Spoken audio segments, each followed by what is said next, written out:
What happens when a senior police general walks into the Madlanga Commission ready to dig up every old file on Mkhwanazi? General Godfrey Lebeya came in hard, raising allegations and incidents dating back years. But then the commissioners started asking a simple question: why Mkhwanazi, especially when he was serving in KwaZulu-Natal at the time? Lebeya eventually conceded on that point, but he didn't stop there. He went straight back into the past, bringing up old Mkhwanazi stories from 2011 and 2012. Was this a strong case against Mkhwanazi, or was Lebeya simply digging for anything he could find? Like this video and subscribe for more Madlanga Commission updates.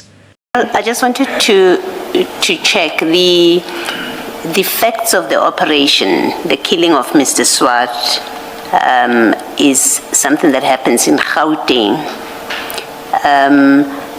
When you say you would have expected General Mkhwanazi to inform you, on what basis is that? Commissioner, the killing of Mr. Swart, I'm not supposed to be informed about that. It doesn't result in the mandate of the DPCR. It only comes when we are classifying this as organized crime, not the murder, Commissioner. The question still, because you, as I've understood your statement and your testimony, you say if things were done properly and there was proper coordination, you would have expected General Mkhwanazi to alert you that there is this operation, and the question really is why him? I understood from your statement, and please correct me if I'm wrong, that that expectation came from the fact that he authorized members of PKTT to come and assist the GCI ops.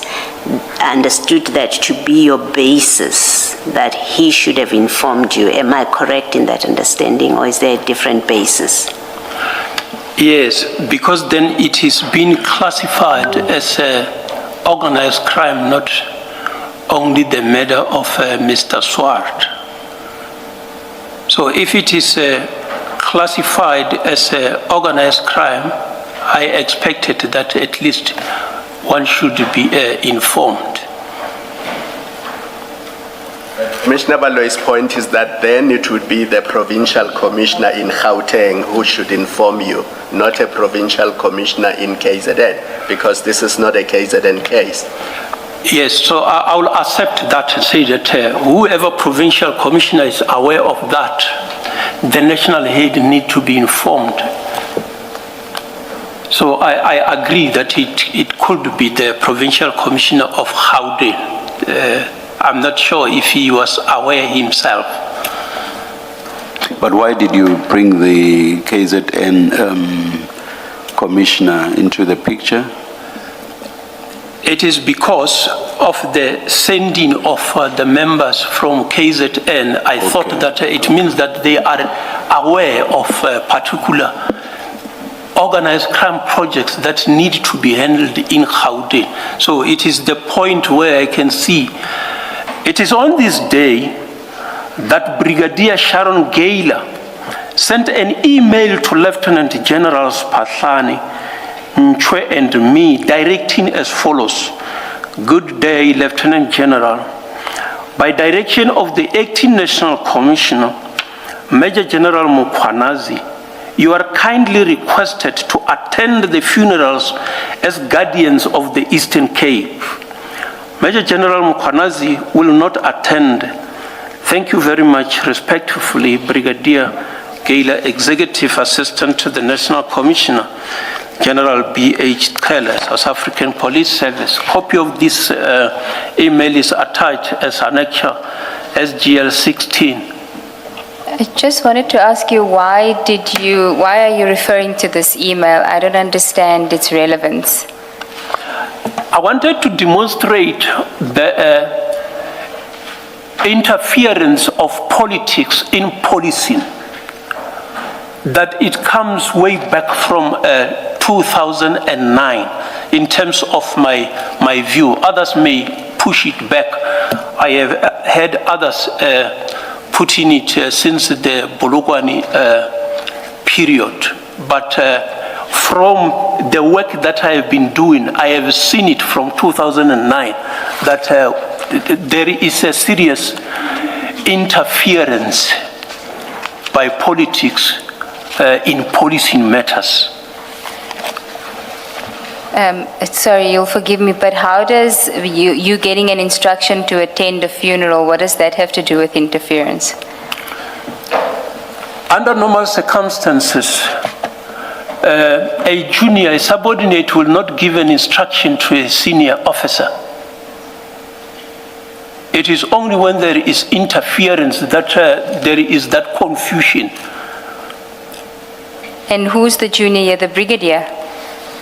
No, the instruction comes from a major general instructing lieutenant generals. But isn't he at that point, isn't he in an acting role? Yeah, that is the incorrect processes that is being done. You don't appoint a junior to instruct seniors. Okay, that's the point you want to make regarding that. Then if we can go to 55 on page 41. Still on 27 October 2011, 5 officials from crime intelligence hatched a conspiracy theory against General Tele, Lieutenant General Mzwandile Petros, Lieutenant General Arnold Dramat, and me.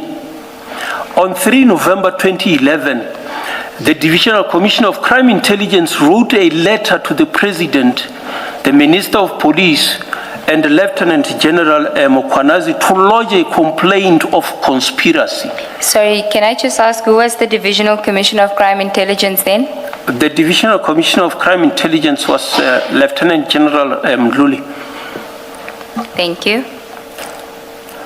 On 12th of May 2012, a task team was set by the Minister to consider the complaint.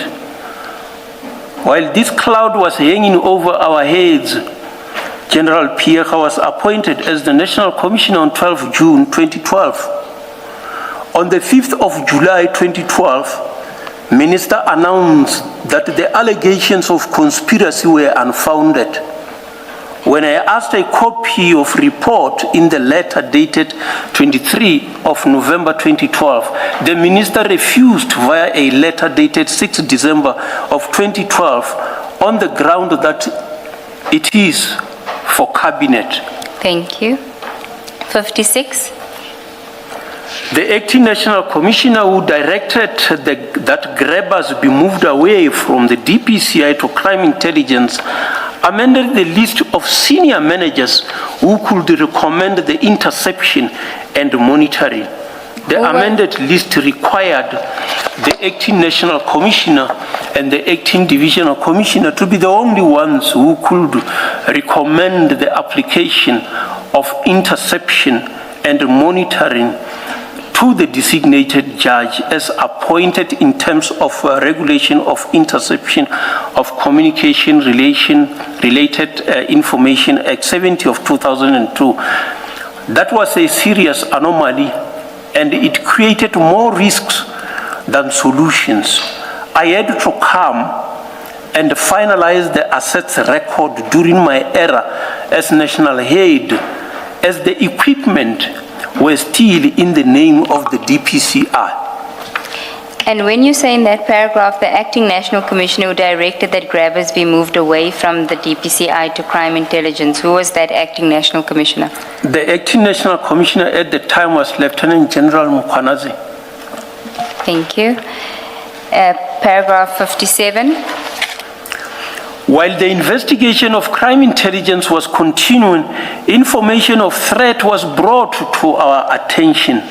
Based on that information, a threat assessment was commissioned by then acting Divisional Commissioner of Crime Intelligence, Lieutenant General Masemula, as per letter dated 14 of February 2012. Based on this, I received one-day protection. Copy of the letter is attached here to as Annexure SGL 19. And then paragraph 58. On 24 February 2012, during the Deputy National Commissioner and the National Commissioner morning sessions, Lieutenant General Mkhwanazi informed us that he had met the state president, who told him as follows: "I keep on hearing this name, Lebeya, Lebeya, Lebeya, Lebeya. Who is this Lebeya?" He told us that he explained to the president that Lebeya was a general, submitted the letter to the acting national commissioner, which was addressed to the state president, the minister of police, and the acting national commissioner, as communication of that nature had to follow those channels. Lieutenant General Mkhwanazi advised that I should address the letter only to him, and he would in turn communicate with the president. I then changed the addressees to him alone, which reduced the volume of the letter to 10 pages. The letter had annexures that made 86 pages and was classified. The report answered the allegations that I was colluding with Dr. Matthews Posa, Lieutenant General Lala, Lieutenant General Praise, and Major General Freyer. I concluded the letter by stating that, I quote, "I am hoping that this information will assist in balancing the level of the scale of trust painted by those who may have presented a picture about me without me," I close quote. Thank you. Paragraph 59. On 28 of March 2012, Lieutenant General Mkhwanazi informed the Deputy National Commissioners that the Minister of Police have directed him to appoint another Major General as Divisional Commissioner without advertising the post. He complied with the directive and circulated the appointment on 30 March 2012, with the appointment becoming effective on the 1st of April 2012. Can you just clarify who was the Minister of Police? The Minister of Police was Minister Mtetwa. And who was the Major General to be appointed as Divisional Commissioner? The Major General was... When did you first become aware that there was a seizure of the cocaine? I shall have become aware on the day of the seizure, as that is a practice that when this kind of seizures happen, they shall inform us. So they will inform me, and then thereafter they will share with other members of the DPCI management on the WhatsApp group. So I shall have known on the day of the seizure. And is it General Sinona who would have informed you? It is General Sinona who shall have informed me. Okay. Do you recall whether he would have told you about the team that had executed the bust, or any details about the actual operation itself, or just that they were successfully seized? No, you will not have briefed me about the details, the nitty-gritties. It shall just say that members in KwaZulu-Natal, so I will not expect him to tell me what the details of the members who were involved. Those he will deal with in the province. And then what do you then know personally about where the drugs were going to be stored and the efforts that were made to try and store the drugs before it was taken to the Port Shepstone DPCI offices? I was not alerted where they will be storing, but if my memory serves me correctly, there was time when there was a need to transport the drugs to Cape Town, either escorting them by helicopter and the like. I can't recall the nitty-gritties, but I didn't know precisely where they were going to store the drugs, because there was a problem of the laboratory where they must be taken to in KwaZulu-Natal.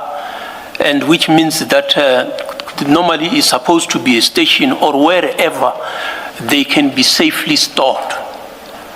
So on the day of the bust, General Sonona didn't have a discussion with you about the fact that they were having difficulty finding a storage place for the drugs, and a decision had been taken that it's going to be stored at the DPCI Port Shepstone offices. You were not aware of that? I'm not recalling that he raised the issue of difficulty of storing the drugs. But when did you first become aware that the drugs were stored or going to be stored at Port Shepstone DPCI offices? Really, I shall say that from the moment that the drugs were stolen, I became aware that they are stored at the Port Shepstone. But I'm not certain, I can't recollect that, or precisely when did I became aware. Because the same storage, I think previously they shall have stored the drugs that we seized in one of the clandestine laboratory in KwaZulu-Natal. Okay, so what you're saying is your involvement really starts when the drugs are stolen? Yes, that is when I closely have to look at this, how can this happen? Okay, can you tell us how you were informed that it was stolen? Who told you? And what did you do? General Sonona informed me on the day that the drugs were stolen, the day that they discovered that the drugs were stolen. And I immediately assigned my deputy, Lieutenant General Musikili at the time, to go and attend and fact-finding precisely what have happened. Reminds the Commission that in 2012, he was appointed as the acting component head in crime intelligence. When General Masemula, who was a divisional commissioner at Protection and Security Services, was appointed by Lieutenant General Mkhwanazi as the acting divisional of crime intelligence, while Lieutenant General Mkhwanazi was appointed as the acting national commissioner. Indeed, the trio have been together for a long time, and in some instances, appointing and promoting each other. Furthermore, it is worth noting that Lieutenant General Masemula was appointed by Lieutenant General Mkhwanazi to become the Deputy National Commissioner.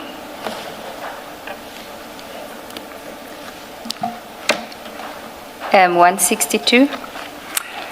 Lieutenant General Dumisan Samuel Khumalo testified that he has deliberately excluded the DPCI to protect the investigation against the Hawks because there was information which he received in May 2024 that Captain Zungu of Tom's Hawks is involved.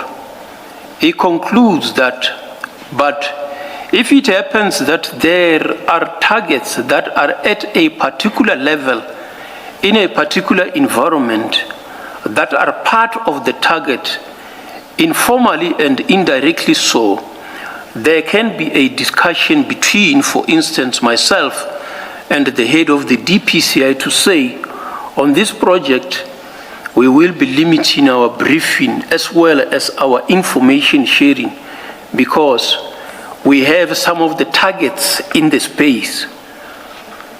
But that talks to also trust issue between the two principals or amongst the principal in the same space.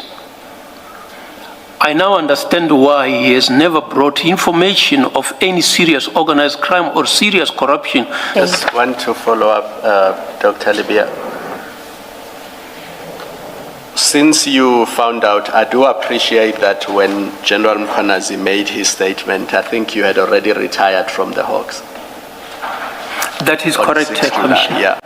But after this incident, the 6th of December 2024, was there an internal investigation at DPCI to find out what happened on that day?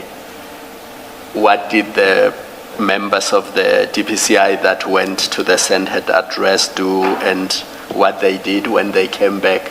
Or, I don't know, is it an occurrence book or a report, something where the DPCI, independent of what General Mkhwanazi said, records what transpired that day, who reacted, why they reacted, and there's a full report that sets that out? Was there ever such a thing? No, except the note that I have shared coming from the provincial head, which indicated feedback from the members who attended. So that is the only report that came to my attention. I'm not sure in the operational environment, but I was satisfied myself. I speak from a position of ignorance, please appreciate that. But one would have expected that when the national head of the Hawks dispatches a team to an address, there will either be an inquiry number or something, and arising from that, there would be a formal report to you to say, as per your request, people were dispatched because there was a possibility that the Hawks, somebody was impersonating the Hawks. These are the members who went there, this is what they found when they went there, and this is the outcome or the report of what they found when they got there and why they left. So there's no such a thing. Because that one is an operational matter. Yeah. There in the operational environment, I don't know what they will record there. At times they can record in the pocket book, and then if the commander is satisfied that there is non-issue, is false. So you can't be registering files of false activities. So from where I was sitting, I just needed to be satisfied that those are not Hawks impersonators. When the report comes back, I was satisfied with that. So from where you were sitting, even a phone call was sufficient that it was not people impersonating the Hawks? In the Ireton matter, Major General Ibrahim Ahmed Kadwa shall have informed me telephonically about the incident. I do not have a record of such communication.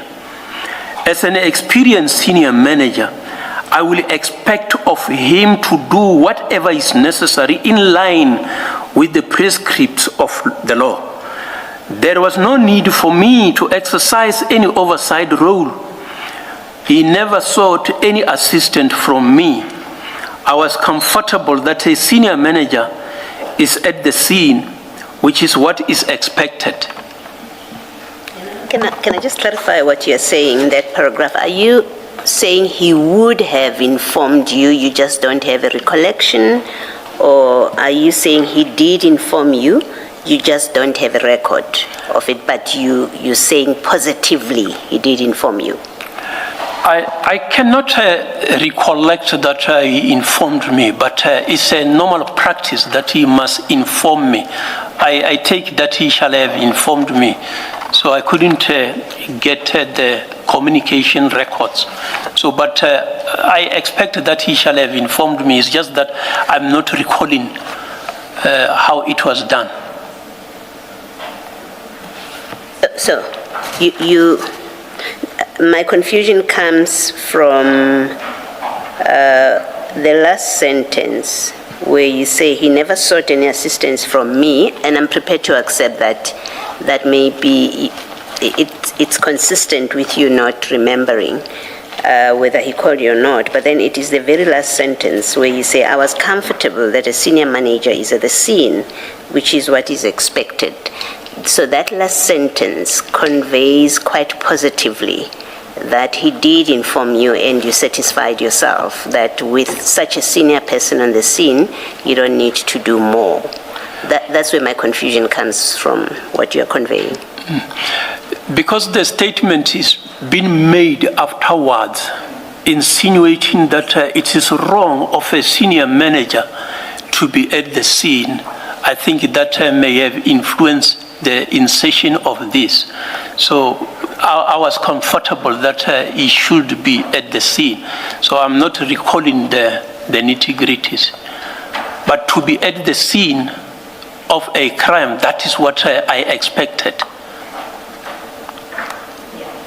Okay, it's not clear yet to me if what you're seeking to convey is that even if he did not inform you that there was such a senior person on the scene, that's fine. There's nothing wrong with that. If that's what you're conveying, then I understand what you're saying. But if you say, I don't remember, and then you say, but I was comfortable that there's a senior member on the scene, as if you're speaking about the day itself of the incident, that's where my confusion comes from. So it's either he may have informed you and you don't have a recollection of it.